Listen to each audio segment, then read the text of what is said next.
नमस्कार, जोहार, जय हिंद।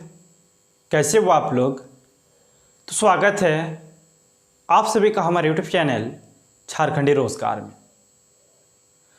तो झारखंड में सभी के लिए बहुत बड़ी खुशखबरी आ रही है, महिलाओं के लिए भी और पुरुषों के लिए भी, क्योंकि ये जो फॉर्म है इसको महिला भी भर सकती है और पुरुष भी भर सकते हैं। यानी कि आज का वीडियो महिलाओं के लिए भी है और पुरुषों के लिए भी है, इसलिए दोनों को वीडियो पे कंप्लीट बने रहना है। देखिए, इस फॉर्म को भरने के लिए आपका सिर्फ 1 रुपया खर्च होगा, यानी कि 1 रुपये में आप लोग इस फॉर्म को भर सकते हो। और देखिए, आपको एक एक करके सभी के बारे में बताएंगे, आखिरकार किस चीज का फॉर्म भरा है सारा। इस फॉर्म को आप लोग कहां पे जाके भर सकते हो, इस फॉर्म को भरते टाइम क्या क्या डॉक्यूमेंट्स लगेगा, सभी के बारे में एक एक करके इस वीडियो में बताने वाले हैं। बस आपको वीडियो पे कंप्लीट बने रहना है, ठीक है। और देखिए, इसका जो डेट है वो भी बढ़ाया गया है। पहले इसका डेट था 31 अगस्त 2025, ठीक है, लेकिन सरकार की ओर से आदेश जारी हुआ और इसका डेट अब बढ़ाया गया है। और कब तक आप लोग इस फॉर्म को भर सकते हो, चलिए आप लोगों को बताएंगे इस वीडियो में। बस आपको वीडियो पे कंप्लीट बने रहना है। और अगर आप लोग अभी तक हमारे यूट्यूब चैनल पर नहीं हो तो वीडियो को लाइक करके चैनल को सब्सक्राइब जरूर कर लेना है, ठीक है। और एक बड़ी खुशखबरी आ रही है, जो इसका फॉर्म पहले भरे हैं उनका पैसा भी अब आने वाला है। पैसा आएगा 17,000 से स्टार्टिंग है, ठीक है। मिनिमम 17,000 रुपये मिलेंगे आप लोगों को। 1 हेक्टेयर में आपको 17,000 रुपये दिए जाएंगे। उसके बाद उससे भी अधिक पैसे आप लोगों के खाते में आने वाले हैं। चलिए आप लोगों को बताते हैं आखिर किस चीज़ का फॉर्म है, कैसे भरना है, सारा चीज़। तो दोस्तों, सबसे पहले आप लोग यहाँ पे ध्यान दीजिए, किस चीज़ का फॉर्म भराया जा रहा है, इसका नाम यहाँ पे दे दिया है। तो इस योजना का नाम है विरसा प्रधानमंत्री फसल बीमा योजना, ठीक है। देखिए, फसल बीमा की तिथि 15 सितंबर तक बढ़ाई, यानी कि 15 सितंबर तक अब आप लोग इस फॉर्म को भर सकते हो। पहले इसका डेट था 31 अगस्त 2025, लेकिन अब इसको बढ़ाकर 15 सितंबर कर दिया गया है। देखिएगा, फिर कृषि विभाग ने किसानों का राहत देते हुए बिरसा फसल बीमा योजना की तिथि बढ़ा दी है। यदि आप किसान हैं तो आपके लिए अपनी फसलों की सुरक्षा का शानदार मौका है। मात्र 1 रुपया में आप अपनी फसलों का बीमा करा सकते हैं। पहले इसके लिए अंतिम तिथि 31 अगस्त निर्धारित थी, जिसे बढ़ाकर 15 सितंबर कर दिया गया है। यानी कि अच्छी खबर आप लोगों के लिए आ रही है कि जो डेट है वो बढ़ाया गया है, क्योंकि बहुत सारे ऐसे किसान थे जो इस फॉर्म को भर ही नहीं पाए थे, ठीक है। मालूम ही नहीं था तो भरेगा कैसे। तो देखिए, अगर आप लोग वीडियो को देख रहे हो और अगर आप अभी तक इस फॉर्म को नहीं भरे हो तो जल्दी से इस फॉर्म को भर लीजिए। ये फॉर्म कहाँ पे जाके भरना है, क्या डॉक्यूमेंट्स लगेगा, कैसे भरना है, ये चीज़ आपको आगे बताने वाले हैं। बस आपको वीडियो पे कंप्लीट बने रहना है, ठीक है।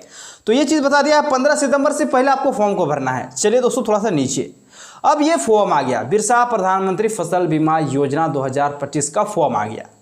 इसी को भरना है। कुछ डॉक्यूमेंट्स हैं जो साइड में आपको दे दिया गया है, ये डॉक्यूमेंट्स आपको इसमें डालना है, ठीक है। देखिएगा, पहला डॉक्यूमेंट्स आधार का फोटोकॉपी। आधार कार्ड का जो फोटोकॉपी है वो चाहिए। सबसे ज़्यादा जरूरी डॉक्यूमेंट्स में से एक है आधार कार्ड। आधार कार्ड सबसे ज़्यादा जरूरी डॉक्यूमेंट्स बन गया है। हर एक चीज़ में आधार कार्ड मांगा जाता है, कुछ भी फॉर्म निकले आधार कार्ड चाहिए।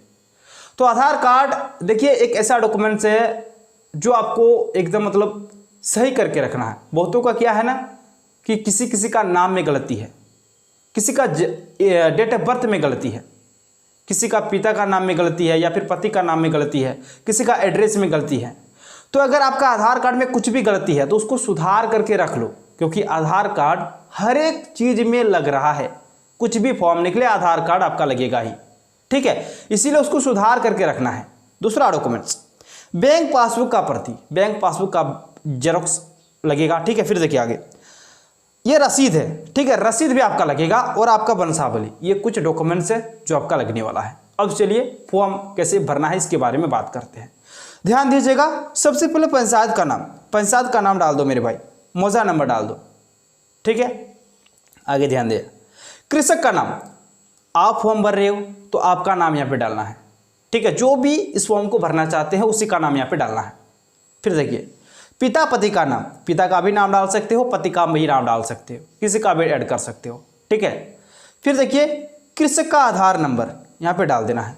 और एक चीज़ समझिए, फॉर्म भरने से पहले आपको एक चीज़ समझना ज़रूरी है कि अगर आप फॉर्म भर रहे हो तो बिल्कुल फ्रेश भरिए। ओवर राइटिंग की कोई जगह नहीं है इसमें, ओवर राइटिंग आपको बिल्कुल भी नहीं करना है। ओवर राइटिंग करोगे आपका फॉर्म रिजेक्ट कर दिया जाएगा। इसीलिए फॉर्म को आपको बिल्कुल ही अच्छे से भरना है, ठीक है। आधार नंबर डालो, डालने से पहले 2 बार जरूर आपको देखना है कि आपने सही डाला है या फिर नहीं डाला है। फिर देखिए, फिर यहाँ पे मोबाइल नंबर बोला है। मोबाइल नंबर कौन सी डालना है? बहुत सारे ऐसे कैंडिडेट हैं जो मोबाइल नंबर अलग डाल देते हैं। मोबाइल नंबर अपना डालना है, जो चालू है उसी को डालना है, क्योंकि OTP वगैरह आएगा, रजिस्ट्रेशन होगा, जो चालू है उसी को डालना है। फिर देखिए आगे, बैंक खाता नंबर। अब बैंक खाता नंबर इसको डालोगे ना तो 3 से 4 बार आप मिला लो कि आपने सही डाला है या फिर नहीं डाला है। आपको मालूम होगा एक योजना है, झारखंड की सबसे बड़ी योजना, मुख्यमंत्री मन्य सम्मान योजना, ठीक है। कुछ दिन पहले एक लिस्ट जारी हुआ था, किन्हीं का IFSC कोड में गलती था, किन्हीं का बैंक अकाउंट नंबर पे गलती था, यानी कि नंबर डालते टाइम पे वो देख नहीं रहे हैं कि क्या हमने डाला है। इसलिए जब भी आप डालोगे ना तो आपको देखना है कि क्या आपने गलती लिखा है या फिर सही है। सही है तो ठीक है, गलती है तो उसको सुधार करवा लो, उसी के बाद आपको डालना है। ये चीज़ हो गया दोस्तों। फिर आगे ध्यान देना है, फिर यहाँ पे दे दिया है बैंक IFSC कोड, इसको भी ध्यानपूर्वक डालना है, गलती बिल्कुल भी नहीं करना है, गलती की कोई गुंजाइश नहीं है, ठीक है। फिर देखिए आगे, फिर यहाँ पे भूमि का जो विवरण है वो डालना है, ठीक है, ये भी डाल देना है। यहाँ पे दे दिया है जमावेदार का नाम डालना है, खाता नंबर डालना है, प्लॉट नंबर डालना है, रकबा हेक्टेयर में डालना है, ठीक है, हेक्टेयर में डालना है। जिस प्रकार से आप फॉर्म को डालोगे, ठीक है, उसी हिसाब से आपको पैसे भी मिलेंगे। फिर कृषक का जमावेदार से रिश्ता क्या है वो भी डाल देना है, ठीक है। उसके बाद वंशावली बना देना है, ठीक है, वंशावली बना दो। अगर ये चीज़ अगर आप लोगों को नहीं आता है तो मेरे पिछले वाले वीडियो पे जाओगे ना, बिरसा प्रधानमंत्री फसल बीमा योजना, उसके बारे में सारा चीज़ डिटेल्स में बता के रखे हैं, वहाँ पे भी जाके आप लोग देख सकते हो, ठीक है। जाओ वहाँ पे, आवेदक का हस्ताक्षर चाहिए, यहाँ पे आप लोगों का हस्ताक्षर कर देना है, ठीक है। उसके बाद इधर पे नहीं डाल देना है। देखिए यहाँ पे क्या बोला, मुखिया का हस्ताक्षर एवं सत्यापन चाहिए, मुखिया का चाहिए, अपना नहीं कर देना भाई, अपना पिता का भी नहीं करवा देना है, मुखिया का चाहिए, ठीक है। चलिए थोड़ा सा नीचे, अगला फॉर्म आ गया, गैर ऋणी किसानों के लिए फसल बीमा हेतु सब घोषणा पत्र। पहले क्या डालना है, मैं श्रीमान, श्रीमती, सुश्री।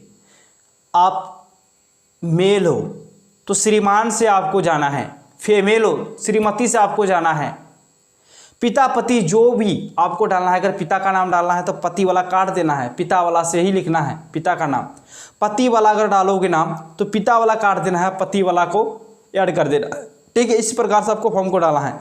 जिला डाल दो जो भी है, ब्लॉक डाल दो जो भी है, जैसे कि हम जिला धनबाद से आते हैं, हम धनबाद से हैं, ठीक है, तो धनबाद जैसे कि यहाँ पे लिख दिए, ब्लॉक जो भी है वो डाल देना है, ठीक है। ब्लॉक जैसे कि हम पूर्वी टुंडी से आते हैं तो पूर्वी टुंडी यहाँ पे डाल देंगे, ग्राम पंचायत वगैरह ये सब डाल देना है, ठीक है, जो भी है डाल देना है। निम्नांकित हेक्टेयर, हेक्टेयर लिख देना है, कितना हेक्टेयर का आपका ज़मीन है, उस हिसाब से आपको जिस हिसाब से आप फॉर्म भरोगे उस हिसाब से डाल देना है, ठीक है। उसके बाद यहाँ पे भी डाल देना है, जिला का नाम डालो, ब्लॉक का नाम डालो, ग्राम पंचायत डालो, गांव, खाता नंबर, प्लॉट नंबर डालो, फसल डालो, ये सब आपको डाल देना है, ठीक है। और देखिए एक चीज़ समझिएगा, जिस तारीख को आप फॉर्म को जमा कर रहे हो उस तारीख का यहाँ पे डेट डाल देना है, कृषक का हस्ताक्षर कर देना है। इस प्रकार से करते हो आपको कर देना है। आगे ध्यान दीजिए, थोड़ा सा हम बात कर लेते हैं, आगे और भी बहुत सारे अपडेट है, लेकिन इसके बारे में थोड़ा सा कहना चाहेंगे दोस्तों, क्योंकि पहले जो फॉर्म को भरे थे, इससे पहले जो फॉर्म भराया गया था लगभग 3 से 4 महीना पहले ही भराया था ना, तो वो जो फॉर्म जो कोई भी भरे हैं उनके लिए अच्छी खबर आ रही है, क्योंकि पहले का पैसा आना शुरू हो गया है। किसानों को किसी भी परिस्थिति में 2000 से कम नहीं मिलेगा मुआवजा, यानी कि जो पैसा है वो दिया जाएगा दोस्तों। देखिए अतिवृष्टि से फसलों के नुकसान पर मिलेगा 17,000 प्रति हेक्टेयर तक मुआवजा, यानी कि एक हेक्टेयर में 17,000 रुपये आपको दिए जाएंगे। अगर आपका 5 है तो 17 पचे 85, ठीक है, यानी कि 85,000 दिए जाएंगे। एक हेक्टेयर में 17,000 मिलेगा, जो कि अच्छी खबर आ रही है आप लोगों के लिए। फिर देखिए उसी को हम बढ़ा के थोड़ा सा पढ़ देते हैं दोस्तों। देखिएगा यहाँ पे, राज्य में हुई अतिवृष्टि से खरीफ फसलों को काफ़ी नुकसान पहुंचा है। नुकसान के वास्तविक आकलन के लिए कृषि विभाग की ओर से जिलावार अंतिम रिपोर्ट तैयार की जा रही है, लेकिन अब तक की रिपोर्ट में लगभग 2.18 लाख हेक्टेयर भूमि पर लगी फसल को नुकसान पहुंचने की पुष्टि हुई है। इसके लिए राज्य आपदा निधि से मुआवजा दिया जाना है।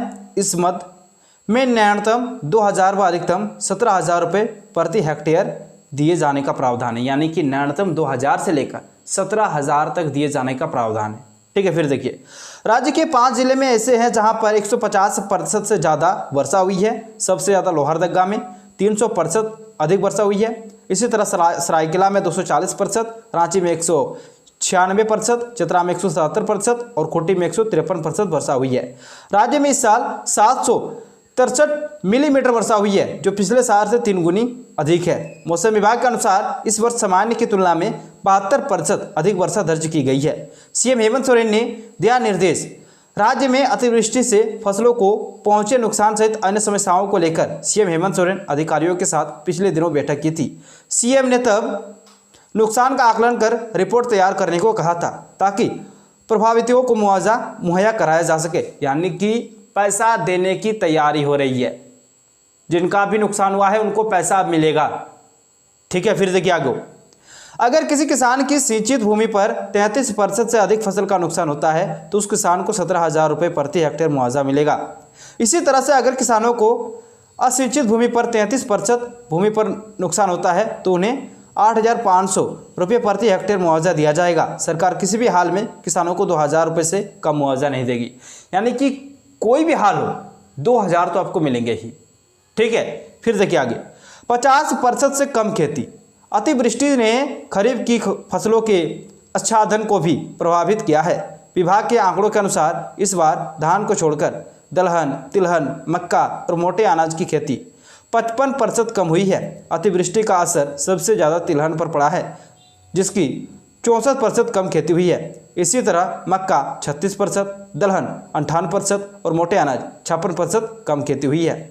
तो देखिए पहले का पैसा आना शुरू हो गया है और ये जो फॉर्म है इसको अभी भर सकते हो। अभी जो फॉर्म निकला है तो जल्दी से आप लोगों को भर लेना है। ठीक है, चलिए दोस्तों, इसी प्रकार से अपडेट पाने के लिए अगर आप लोग अभी तक हमारे यूट्यूब चैनल पर नहीं हो तो वीडियो को लाइक करके चैनल को सब्सक्राइब जरूर कर लेना है। चलिए, थैंक यू, मिलते हैं नेक्स्ट वीडियो में। धन्यवाद।